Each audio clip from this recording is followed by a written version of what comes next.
ठान मारी।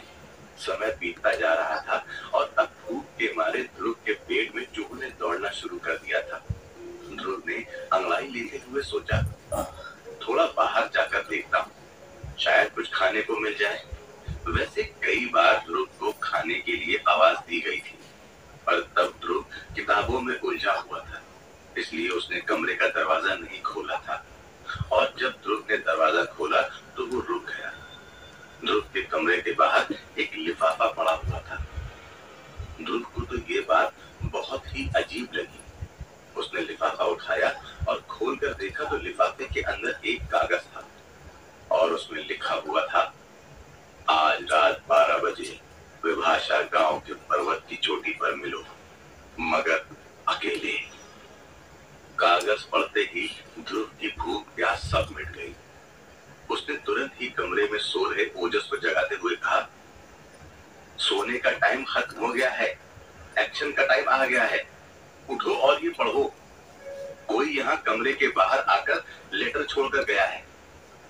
वैसे तो ओजस को ध्रुव का इस तरह उसे जगाना बिल्कुल अच्छा नहीं लगा, पर जब ध्रुव ने लेटर की बात की तो वो भी एक झटके में उठ खड़ा हुआ और उसने ध्रुव के हाथ से लेटर लेकर पढ़ते हुए अपनी घड़ी में टाइम देखा।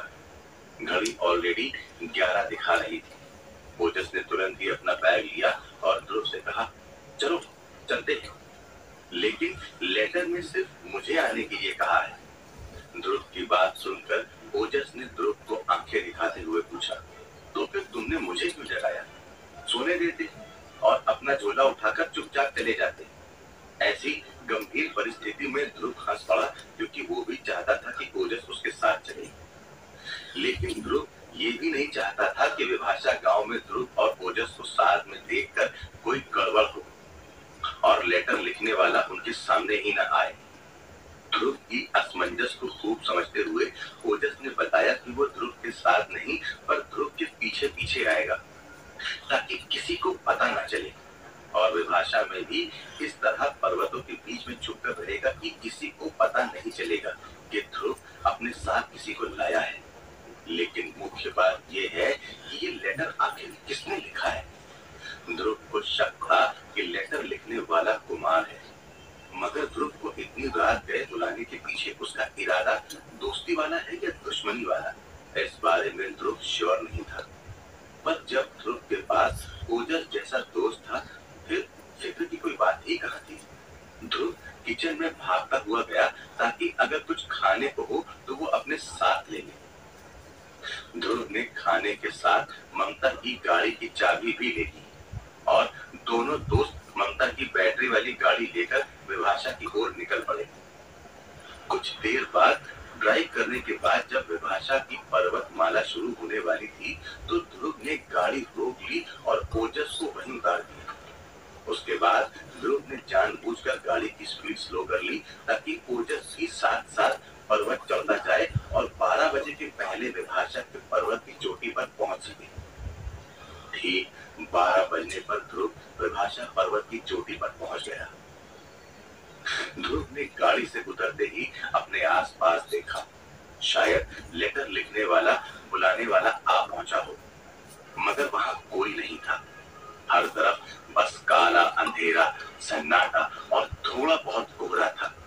न इंसान, न भूत, न जानवर, एक खामोशी थी जो बार बार ये एहसास कराती थी कि तैयार रहना, ये खामोशी तूफान के आने के पहले की खामोशी है। ध्रुव को समझ नहीं आ रहा था कि अब वो यहाँ अकेला क्या करे। ध्रुव कुछ देर वहां खड़ा रहा, फिर कुछ देर गाड़ी में बैठ गया, फिर कुछ पल गाड़ी के बोनेट पर बैठा। करीब करीब 1 घंटा पास हो गया पर कोई नहीं आया। ध्रुव को लगा किसी ने उसके साथ मजाक किया था। ध्रुव ने ओजस को अपना संदेशा देते हुए जोर से कहा, देखो, मैंने तुम्हारा बहुत इंतजार कर लिया। अब मैं 3 गिनूंगा, अगर तुम नहीं आए तो मैं चला जाऊंगा। ओजस ध्रुव का मैसेज समझ गया। ध्रुव ने आवाज लगाते हुए जोर से कहा, 1, 2, लेकिन 3 बोलने से पहले ही किसी ने ध्रुव के कंधे पर अपना हाथ रख दिया। इस तरह अचानक से न आने की आहट, न आवाज। ध्रुव डर गया और उसने टर्न होकर देखा तो उसके सामने कुमार खड़ा था। ध्रुव और ओजस का अंदाजा एकदम सही था, पर जिस तरह से कुमार ने ध्रुव के कंधे पर हाथ रखा था, ध्रुव की हालत खराब हो गई थी। ध्रुव ने कुमार से थोड़े ऊंचे स्वर में अपनी नाराजगी जताते हुए कहा, अजब इंसान हो यार, डरा दिया मुझे, कहीं मेरा हार्ट फेल हो जाता तो। फिर ध्रुव ने कुमार के पीछे देखा। ध्रुव को बहुत अजीब लगा, क्योंकि जब दिन में उसकी मुलाकात कुमार से हुई थी, तब वो खतरनाक बुढ़िया कुमार के कंधे पर बैठी हुई थी, लेकिन इस समय कुमार अकेला ही था। ध्रुव ने कुमार से इशारे में पूछा, अकेले ही आए हो? वो बुढ़िया कहाँ है? मगर बुढ़िया का नाम आते ही कुमार के माथे पर पसीना और चेहरे पर एक डर छा गया। कुमार ने अपना पसीना पोंछते हुए कहा, देखो, मैं उस बुढ़िया को बिना बताए तुम्हें मिलने आया हूँ। मेरे पास ज्यादा समय नहीं है, तुम जल्दी करो और चलो मेरे साथ। कुमार ने चलना शुरू कर दिया, मगर ध्रुव अपनी जगह से नहीं हिला। ये देखकर कुमार को अच्छा नहीं लगा। उसने ताना मारते हुए ध्रुव से कहा, क्या हुआ? तुम भी अपने दादू अच्युतचारण की तरह डरपोक हो क्या?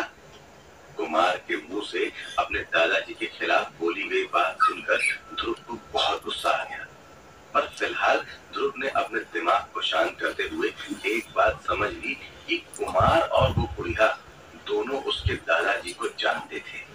ध्रुव को ये बात भी बहुत अजीब लग रही थी कि कुमार दिखता तो हट्टा कट्टा है, शक्ल सूरत भी ठीक ठाक है, उसकी ऐसी क्या मजबूरी है कि वो उस बुढ़िया को अपनी पीठ पर बिठाकर घूमता रहता है? और वो आज बुढ़िया को बिना बताए ध्रुव को मिलने आया है, और वो भी रात 12 बजे। इतनी मेहरबानी की किस लिए? कहीं वो अतरंगी बुढ़िया कुमार को ब्लैकमेल तो नहीं कर रही, या फिर उसने वशीकरण कर लिया? ध्रुव के दिमाग में कई सवाल और शंका घूमने लगे, और अब ध्रुव को कुमार बड़ा ही भेदी लग रहा था। बस अच्छी बात ये थी कि ओजस उसके आसपास था, मतलब कि वो सुरक्षित था। ध्रुव ने कुमार के साथ चलना शुरू किया। फिर भी ध्रुव के कदम चलने में इतने तेज नहीं थे। ये देखकर कुमार ने ध्रुव से पूछा, देखो, इस कछुए की गति से तुम कुछ पाने से रहे, इसलिए अपने चलने की स्पीड बढ़ाओ। और रही बात मेरी, तो मेरे पास सच में वक्त बहुत कम है। अगर उस बुढ़िया को पता चल गया कि मैं उसे नींद में छोड़कर यहाँ आया हूँ, तो वो मुझे मार डालेगी। ध्रुव कुमार को देखता ही रह गया। ध्रुव जिस कुमार से दिन में मिला था, वो तो ध्रुव की जान लेने के लिए उतावला हुए जा रहा था, और एक ये कुमार था जो ध्रुव पर मेहरबान हुए जा रहा था। कहीं ये कुमार और उस बुढ़िया की कोई नई चाल तो नहीं? कुमार के बिहेवियर ने ही ध्रुव को कुमार के खिलाफ सोचने पर मजबूर कर दिया था, और कुमार को लग रहा था कि ध्रुव कुमार के खजाने तक पहुंचने का राज जानना नहीं चाहता था। इसलिए मजबूरी में कुमार ने ध्रुव को बताया कि बूढ़ी औरत ने कुमार के शरीर में ध्वनि धात नाम का जहर मिलाया है, जो एक ढपली की आवाज से कंट्रोल होता है। बुढ़िया हमेशा अपने साथ वो ढपली रखती है। ढपली बजी की कुमार के शरीर में विष बहना शुरू, और फिर कुमार चाहकर भी कुछ नहीं कर सकता था। ढपली की धुन के सामने सारे रिश्ते, नाते, दिन रात सब कुछ साइड हो जाता है, और उसके बदले किसे मारना है, किसके साथ लड़ाई करनी है, ये होने लगता है। कुमार ने अपना दर्द बताते हुए कहा कि ढपली बजते ही कुमार कुमार नहीं रहता, बल्कि बुढ़िया का गुलाम और एक शैतान बन जाता है। इसलिए वो चाहता है कि ध्रुव जल्दी करे। ध्रुव को लगा कि कुमार सच कह रहा था, और अच्छी बात ये थी कि बुढ़िया कुमार के साथ नहीं थी। और उसके साथ ओजस था। तो अगर कुछ गड़बड़ भी होती है तो वो ओजस के साथ मिलकर कुमार का सामना कर सकता था। ध्रुव ने अपने कदम तेज किए और दोनों विभाषा गांव के सबसे पुराने बरगद के पेड़ के पास पहुंच गए। एक तो रात का अंधेरा, काले बादल के पीछे छुपा हुआ चांद और बरगद का बड़ा सा पेड़। एक पल के लिए तो ध्रुव को लगा बरगद की चोटियों से लिपटकर वो बूढ़ी झूला झूल रही थी, पर ये सब ध्रुव का वहम था। तभी ध्रुव ने देखा कुमार बरगद के पेड़ के आसपास घूमे जा रहा था। एक राउंड, दो राउंड कुमार को ऐसा करते हुए देखकर ध्रुव को लगा कि कुमार बेकार में टाइम पास कर रहा है। ध्रुव ने कुमार को रोकते हुए कहा, इस बरगद के पेड़ पर कई मन्नत के धागे लगे हुए हैं। इस तरह पेड़ के गोल मोल घूमकर इसका मजाक मत उड़ाओ। मगर कुमार ने ध्रुव की बात का जवाब न देते हुए ओजस जहां छुपा था उस दिशा में बोलते हुए कहा, मैं भी चाहता हूँ कि मेरी बातों को छुप छुप कर सुनने से अच्छा है कि तुम बाहर आ जाओ ओजस। ओजस और ध्रुव दोनों को कुमार की बात सुनकर झटका लगा, क्योंकि ओजस ने बहुत सावधानी बरती थी ताकि कुमार को उसके होने का एहसास ना हो। पर कुमार दोनों की कल्पना से ज्यादा चतुर था। ओजस अब मैदान में सामने आ गया और उसने कुमार से कहा, क्या फर्क पड़ता है, एक से भले दो, तुम अपने काम की बात करो। कुमार ने ध्रुव को सुनाते हुए कहा, अच्छा दोस्ताना है तुम दोनों के बीच में।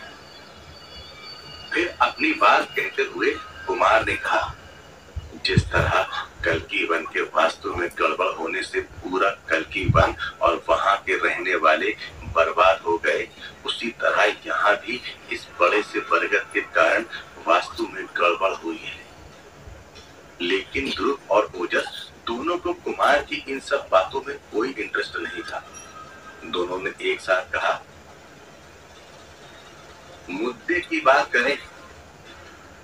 कुमार ने दोनों से कहा, मैं तुम दोनों को कुछ दिखाना चाहता हूँ।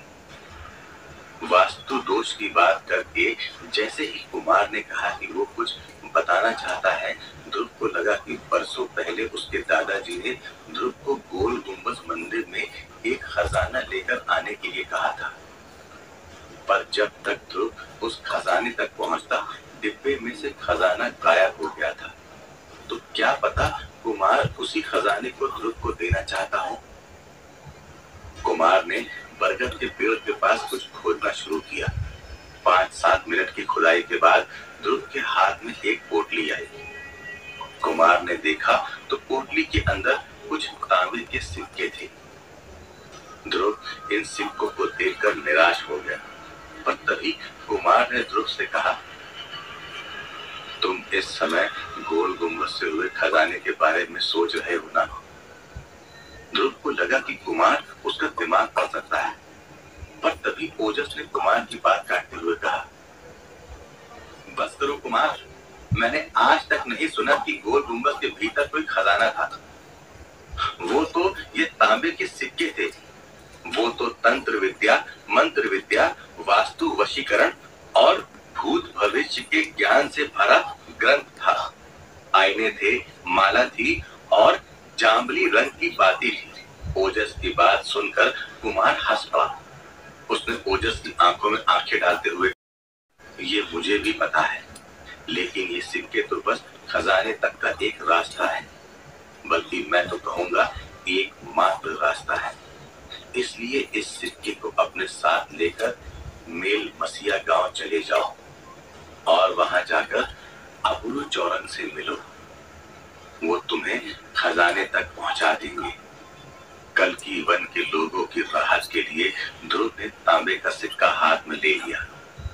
पता नहीं क्यों, पर ध्रुव को लगता था कि कुमार झूठ नहीं बोल रहा था, या ये उसकी कोई चाल भी नहीं थी। ध्रुव ने ओजस की ओर देखा और ओजस को अपना निर्णय आंखों से ही बता दिया।